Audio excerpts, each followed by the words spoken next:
Hello everyone. इस video में हम एनटीपीसी के जीएस के टॉप 25 क्वेश्चंस करने वाले हैं जो कि आगामी एग्जाम के लिए मोस्ट इम्पॉर्टेंट रहने वाला है। तो पहला क्वेश्चन है, कह रहा है भारतीय संविधान का कौन सा अनुच्छेद समान नागरिक संहिता से संबंधित है। तो हमारा सही ऑप्शन होगा ऑप्शन बी, अनुच्छेद 44।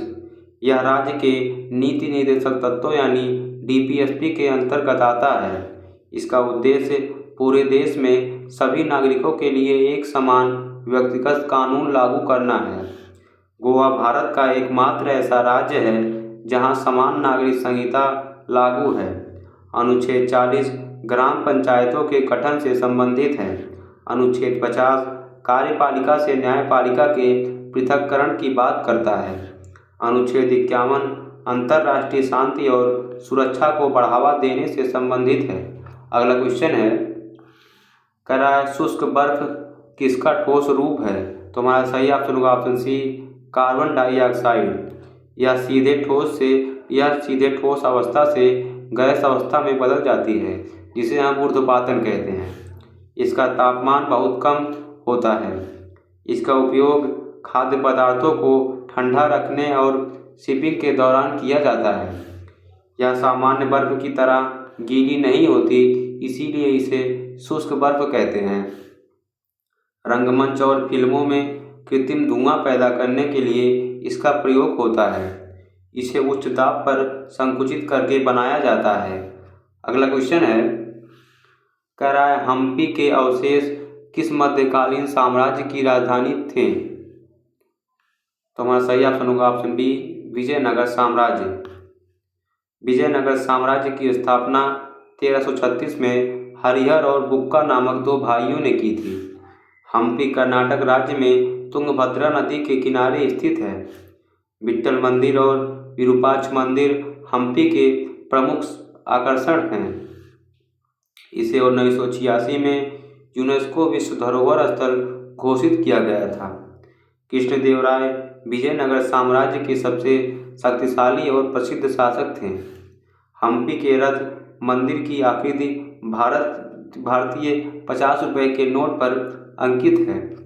अगला क्वेश्चन है, कह रहा है सौरमंडल का कौन सा ग्रह लेटा हुआ ग्रह कहलाता है। तो हमारा सही ऑप्शन होगा ऑप्शन बी, अरुण यानी यूरेनस। यह अपनी धुरी पर लगभग 98 डिग्री तक झुका हुआ है जिससे यह लुढ़कता हुआ प्रतीत होता है। यह सौरमंडल का तीसरा सबसे बड़ा ग्रह है। विलियम हर्शेल ने 1781 में इसकी खोज की थी। इसके वायुमंडल में मीथेन गैस की अधिकता के कारण यह नीला हरा दिखाई देता है। शुक्र की तरह यह भी अपनी धुरी पर पूर्व से पश्चिम की ओर घूमता है। इसके चारों ओर धुंधले छल्ले यानी रिंग्स पाए जाते हैं। अगला क्वेश्चन है, कह रहा है चंपारण सत्याग्रह 1917 में गांधी जी द्वारा किसके विरुद्ध शुरू किया गया था। तो हमारा सही ऑप्शन होगा ऑप्शन बी, तिनकठिया प्रथा। चंपारण बिहार का एक जिला है जहां किसानों को भूमि के 3/20 हिस्से पर नील उगाना अनिवार्य था।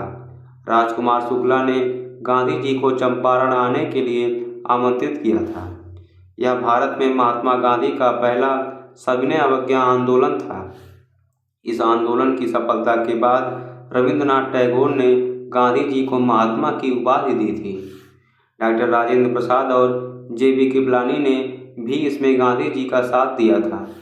अंग्रेजों को अंततः तिनकठिया प्रथा समाप्त करनी पड़ी थी। अगला क्वेश्चन है, कह रहा है साउंड यानी ध्वनि की गति सबसे अधिक किस माध्यम में होती है। तो हमारा सही ऑप्शन होगा ऑप्शन डी, ठोस यानी स्टील में। ध्वनि की चाल माध्यम के घनत्व और लोच यानी इलास्टिसिटी पर निर्भर करती है। निर्वात यानी वैक्यूम में ध्वनि यात्रा नहीं कर सकती क्योंकि इसे माध्यम की आवश्यकता होती है। हवा में ध्वनि की चाल लगभग 332 से 343 मीटर प्रति सेकंड होती है। लोहे या स्टील में ध्वनि की चाल लगभग 5000 मीटर प्रति सेकंड से अधिक होती है। तापमान बढ़ने पर ध्वनि की चाल भी बढ़ जाती है। ध्वनि की तीव्रता को डेसिबल में मापा जाता है। अगला क्वेश्चन है, कह रहा है माउंट आबू पर स्थित प्रसिद्ध दिलवाड़ा मंदिर किस धर्म से संबंधित है। तो हमारा सही ऑप्शन होगा ऑप्शन बी जैन धर्म। यह राजस्थान के एकमात्र हिल स्टेशन माउंट आबू में स्थित है। इन मंदिरों का निर्माण 11वीं से 13वीं शताब्दी के बीच हुआ था। यह सफ़ेद संगमरमर की बारीक नक्काशी के लिए पूरी दुनिया में प्रसिद्ध है। विमल शाह द्वारा बनवाया गया विमलवासी मंदिर यहाँ का सबसे पुराना मंदिर है। ये मंदिर जैन तीर्थंकरों जैसे आदिनाथ और नेमिनाथ को समर्पित हैं। इसे वास्तुकला की मारूर गुर्जर शैली में बनाया गया है। अगला क्वेश्चन है, कह रहा है मानव शरीर में लाल रक्त कोशिकाओं यानी आरबीसी का निर्माण कहाँ होता है? तो हमारा सही ऑप्शन होगा ऑप्शन सी अस्थिमज्जा यानी बोन मैरो में। आरबीसी का मुख्य कार्य शरीर के अंगों तक ऑक्सीजन पहुँचाना है। इनका जीवन काल लगभग 120 दिन होता है। आरबीसी में हीमोग्लोबिन नामक प्रोटीन पाया जाता है जिसमें लोहा होता है। पुरानी या मृत आरबीसी तिल्ली यानी स्प्लीन में नष्ट होती है, इसीलिए इसे आरबीसी का कब्रिस्तान कहते हैं। ऊंचाई पर जाने पर शरीर में आरबीसी की संख्या बढ़ जाती है। आरबीसी में केंद्रक यानी न्यूक्लियस नहीं पाया जाता, ऊंट और लामा को छोड़कर। अगला क्वेश्चन है, कह रहा है भारतीय राष्ट्रीय कांग्रेस की पहली महिला अध्यक्ष कौन थी? तो हमारा सही ऑप्शन होगा option be Annie Besant. Annie Besant ने 1917 के कलकत्ता अधिवेशन की अध्यक्षता की थी। वे एक आयरिश महिला थीं और थियोसॉफिकल सोसाइटी से जुड़ी थीं। सरोजनी नायडू कांग्रेस की पहली भारतीय महिला अध्यक्ष 1925 में कानपुर अधिवेशन में बनी। एनी बेसेंट ने लोकमान्य तिलक के साथ मिलकर होम रूल लीग की स्थापना की थी। उन्होंने न्यू इंडिया और कॉमनवेल्थ नामक समाचार पत्र भी निकाले थे। वे बनारस हिंदू विश्वविद्यालय की स्थापना में भी सहायक रही थीं। अगला क्वेश्चन है, कह रहा है भारत में जीएसटी किस तारीख से लागू किया गया था? तो हमारा सही ऑप्शन होगा ऑप्शन सी 1 जुलाई 2017। जीएसटी का पूरा नाम वस्तु एवं सेवा कर यानी गुड्स एंड सर्विस टैक्स है। यह एक अप्रत्यक्ष कर यानी इनडायरेक्ट टैक्स है जिसने कई करों की जगह ली है। 101वें संविधान संशोधन अधिनियम द्वारा इसे लागू किया गया था। असम जीएसटी बिल को पास करने वाला पहला भारतीय राज्य था। इसके मुख्य स्लैब 5%, 12%, 18% और 28% हैं। विजय केरकर समिति ने भारत में जीएसटी लागू करने की सिफारिश की थी।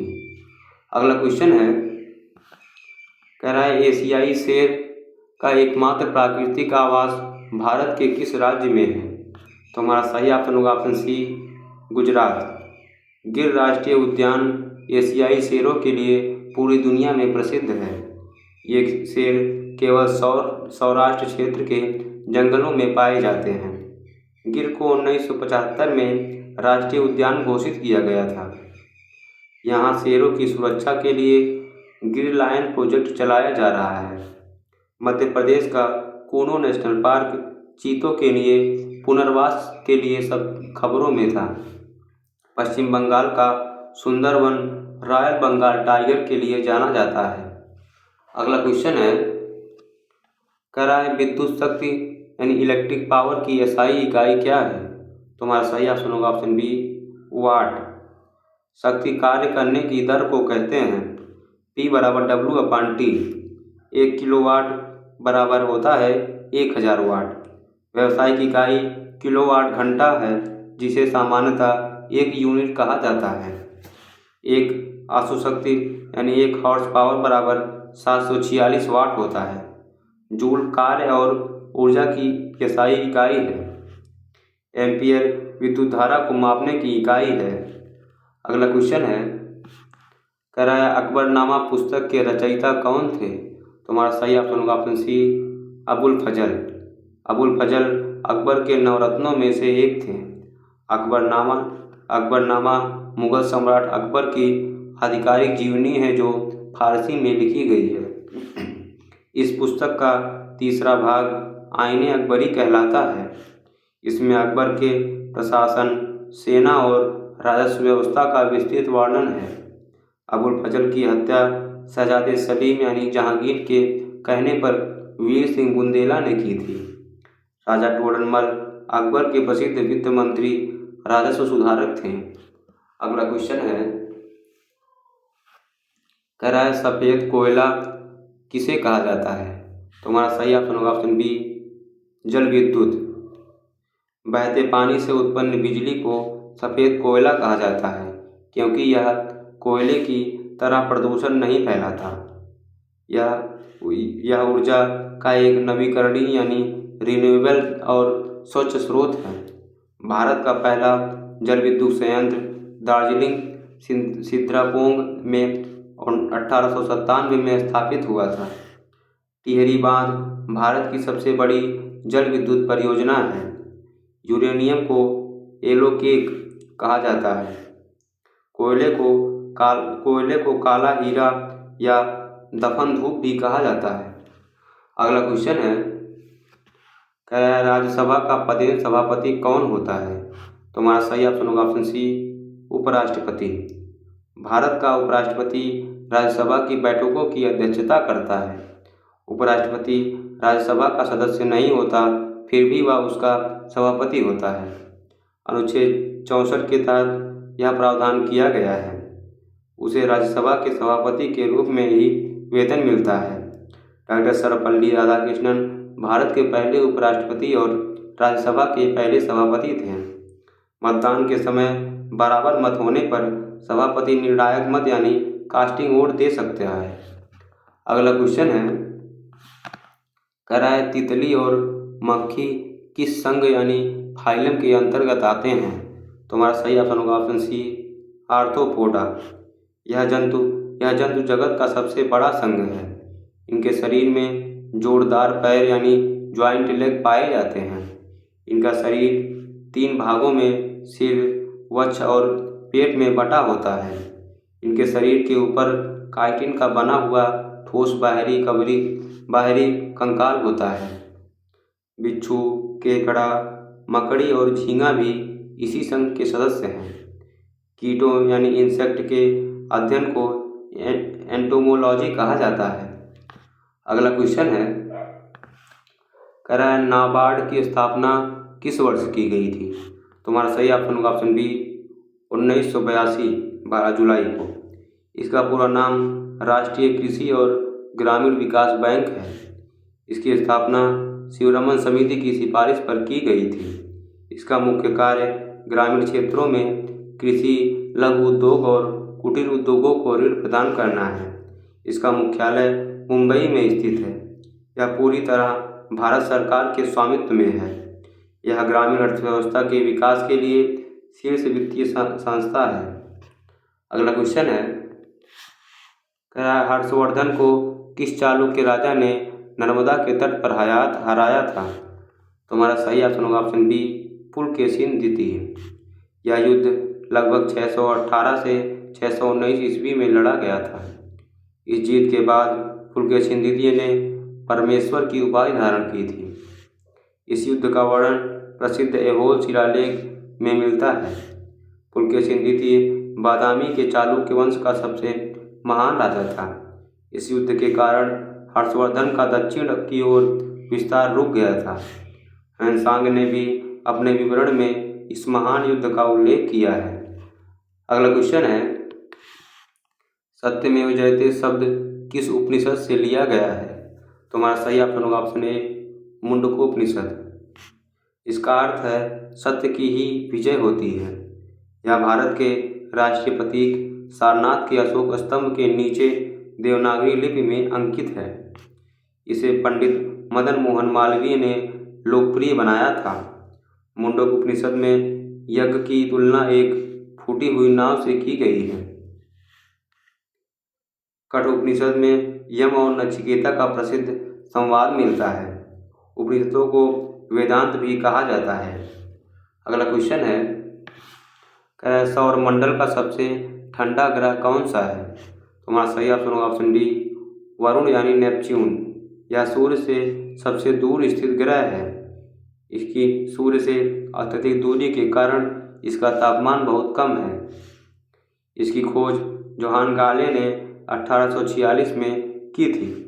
वरुण के वायुमंडल में हाइड्रोजन, हीलियम और मीथेन गैस पाए जाते हैं।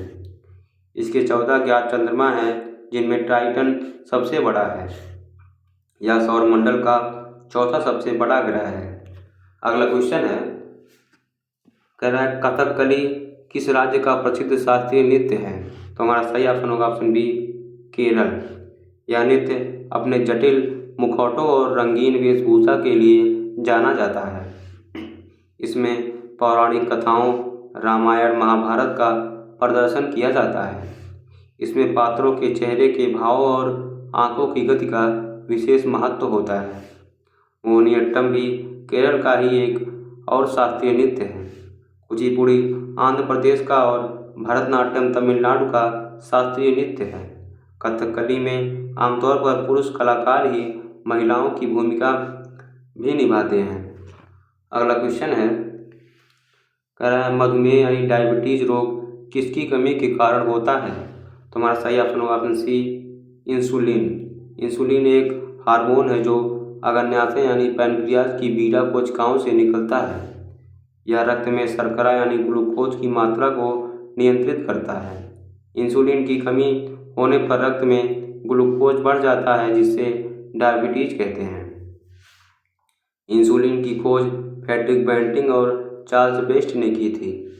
विश्व मधुमेह दिवस हर साल 14 नवंबर को मनाया जाता है। अग्न्याशय शरीर की एकमात्र ऐसी ग्रंथि है जो अंतःस्रावी और बहिःस्रावी दोनों है। अगला क्वेश्चन है, भारत का मैनचेस्टर किस शहर को कहा जाता है? तो हमारा सही ऑप्शन होगा ऑप्शन बी, अहमदाबाद। अहमदाबाद साबरमती नदी के तट पर स्थित है और सूती वस्त्र उद्योग का बड़ा केंद्र है। कोयम्बटूर को दक्षिण भारत का मैनचेस्टर कहा जाता है। कानपुर को उत्तर भारत का मैनचेस्टर कहा जाता है। मुंबई को भारत की सूती वस्त्रों की राजधानी कहा जाता है। मैनचेस्टर वास्तव में इंग्लैंड का एक शहर है जो कपड़ा उद्योग के लिए विश्व प्रसिद्ध था। अहमदाबाद को भारत का बोस्टन भी कहा जाता है। अगला क्वेश्चन है, कह रहा है इल्बर्ट बिल विवाद किस वायसराय के काल में हुआ था? तो हमारा सही ऑप्शन होगा ऑप्शन बी, लॉर्ड रिपन। यह बिल 1883 में लाया गया था, जिसका उद्देश्य भारतीय न्यायाधीशों को यूरोपीय अपराधियों के मुकदमे सुनने का अधिकार देना था। अंग्रेजों ने इसका कड़ा विरोध किया, जिसके कारण सरकार को इसे वापस लेना पड़ा। लॉर्ड रिपन को भारत में स्थानीय स्वशासन का जनक माना जाता था। पहली नियमित जनगणना 1881 में रिपन के काल में शुरू हुई थी। हंटर आयोग शिक्षा सुधार रिपन के समय ही गठित हुआ था। वर्नाकुलर प्रेस एक्ट को रिपन ने ही रद्द किया था। अगला क्वेश्चन है, पेनिसिलिन की खोज किसने की थी? तो हमारा सही ऑप्शन होगा option B, Alexander Fleming. Alexander Fleming ने 1928 में दुनिया की पहली एंटीबायोटिक पेनिसिलिन की खोज की थी। इसे एक कवक यानी फंगस की पेनिसिलियम नोटेटम से प्राप्त किया गया था। लुईस पास्चर ने रेबीज के टीके और पाश्चुरीकरण की खोज की थी। एडवर्ड जेनर ने दुनिया का पहला टीका चेचक यानी स्मॉल पॉक्स के लिए बनाया था। जोहान साल्क ने पोलियो का टीका विकसित किया था। इस खोज के लिए फ्लेमिंग को 1945 में चिकित्सा का नोबेल पुरस्कार मिला था। तो इस वीडियो में इतना ही। वीडियो पसंद आए वीडियो को लाइक करें।